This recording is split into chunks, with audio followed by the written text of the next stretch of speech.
सय्यदना व मौलाना मुहम्मदिन व अला आलिहि व अस्हाबिहि व बारिक वसल्लम। अस्सलामु अलैकुम व रहमतुल्लाहि व बरकातुहू। अल्लाह ताला आप सबको सेहत व सलामती वाली और आफियत वाली ज़िंदगी अता करे, आमीन सुम्मा आमीन।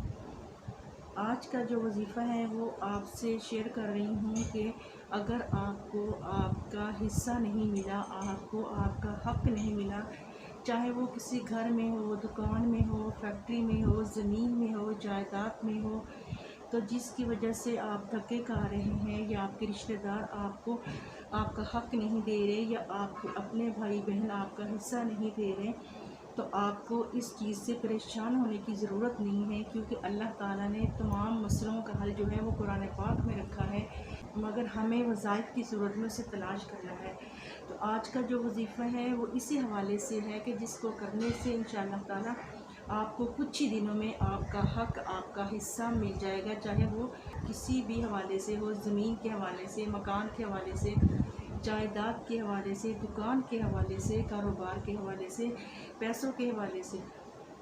तो आपने इसको करना किस तरह है, इसका तरीक़ाकार समझ लीजिए। तरीक़ाकार नोट करने से पहले चैनल को सब्सक्राइब करें ताकि हर नई वीडियो का नोटिफिकेशन आपको बआसानी मिलता रहे। आपने नमाज असर के बाद वजीफ़ा करना है और बावज़ू होकर किबला रुख बैठकर यकसुई के साथ, यकीन के साथ आपने इस वजीफ़े को करना है। आपने सबसे पहले एक बार, 3 बार या 11 बार आप दुरूद पाक को पढ़ें और इसके बाद 30वें पारे की सूरत है सूरतुन नस्र। इज़ा जाअ नस्रुल्लाहि वल फ़त्ह व रअयतन नास यदखुलूना फ़ी दीनिल्लाहि अफ़वाजा फसब्बिह बिहम्दि रब्बिका वस्तग़फिर इन्नहु काना तव्वाबा। आपने इस सूरत को 33 बार पढ़ना है और उसके बाद आखिर में फिर आपने 1 बार, 3 बार या 11 बार दुरूद पाक को पढ़ना है। इसके बाद आपने आजिज़ाना तौर पर इंकिसारी के साथ और गिड़गिड़ाते हुए अल्लाह ताला से अपने लिए दुआ मांगनी है कि या अल्लाह तो गफूर रहीम है, अपनी रहमत के सदक़े तो सुनने वाला है, तो जानने वाला है, तो देखने वाला है, तो हर चीज़ पे कादिर है, तो अपनी कुदरत के सदक़े, तो अपनी अज़मत के सदक़े, तो अपनी रहमत के सदक़े मुझे मेरा हिस्सा, मेरा हक़ जो अभी तक नहीं मिला वो मुझे मिल जाए। तो वजीफ़े को लगातार आप 9 दिन करें तो इंशाअल्लाह ताला इसके करने से आपको इन्हीं 9 दिनों के अंदर अल्लाह ताला की तरफ से कोई ना कोई खुशखबरी आपको मिलेगी और इन्हीं 9 दिनों के अंदर आपको आपका हिस्सा, आपको आपका हक़ मिल जाएगा।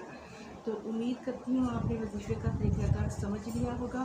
तो मेरी दुआ है कि अल्लाह ताला आपकी जायज़ मकासद और आपकी जायज़ ख्वाहिशात को पूरा करे, आमीन सुम्मा आमीन। और अपना ढेर सारा ख्याल रखिएगा। और इस वजीफ़े की इजाज़त आम है, मेरे तमाम बहन भाई इस वजीफ़े को कर सकते हैं। ख़वातीन भी मखसूस अय्याम में इस वजीफ़े को कर सकती हैं, लेकिन वजीफ़े के फ़वाइद व समरात आपने ज़्यादा लेने हैं तो आप बाकी के बाद इस वजीफ़े को करें। आज की वीडियो की 2 अच्छी बातें। पहली बात ये है कि जब भी आप नहाते हैं, आपको नहाने के दौरान गाना गाने का शौक़ होता है। अक्सर वो नहाते हुए गाना गा रहे होते हैं या अक्सर नहाते हुए कोई भी हम कलाम कर रहे होते हैं, बात दोहरा रहे होते हैं या कोई भी ड्रामे का हिस्सा दोहरा रहे होते हैं। तो इंसान जब नहाने के लिए वाशरूम में दाखिल होता है तो जो हमारे कंधों पे किरामुन कातिबीन बैठे हुए होते हैं फरिश्ते, वो अल्लाह ताला के हुक्म से ही वो फ़ौरन चले जाते हैं। और उसके बाद जब इंसान नहाने के बाद जब वो बाहर निकलता है वो फ़ौरन कंधों पे आके बैठ जाते हैं। नहाने के दौरान बोलने से मना फरमाया है, क्योंकि वो फरिश्ते बोलने से ही वापस आते हैं। इसलिए करें कि खामोशी के साथ आप नहाने की अपनी आदत डालें। दूसरी जो अच्छी बात है वो टिप्स की सूरत में है। ख़वातीन जो कि किचन में काम करती हैं तो रोटी बनाते बनाते जो तवा होता है वो काफ़ी उसके ऊपर काली काई जम जाती है, जिसकी वजह से रोटी होती है वो सही तरह पकती नहीं है। तो इसको उतारने के लिए किसी भी कूची, किसी भी साबुन की ज़रूरत नहीं है। आप तवे को अच्छी तरह गर्म करें। जब तवा अच्छी तरह गर्म हो जाए तो आप चिमटा लेकर उसके ऊपर से वो काले वाला जो काई है, जो काले वाला हिस्सा है, आप उसको कुच डालें तो बिल्कुल तवा बिल्कुल साफ़ हो जाएगा। जब कपड़े के साथ आप उसको साफ़ करके रोटी बनाएं तो वो रोटी जल्दी ही पकेगी। तो इसलिए तवे को साफ़ करने के लिए सिर्फ उसको गर्म करने की ज़रूरत है। गर्म करने के बाद आप उसको चिमटे के साथ खुरच डालें तो उसके ऊपर वाला जो ब्लैक हिस्सा है, ब्लैक जो खुदरापन जम जाता है तो वो बिल्कुल साफ़ हो जाएगा। तो उम्मीद करती हूँ आज की दोनों बातें आपको अच्छी लगी होंगी और अपना ढेर सारा ख्याल रखिएगा और अगली वीडियो तक के लिए मुझे इजाज़त दें। अस्सलाम वालेकुम रहमतुल्लाहि व बरकातहू।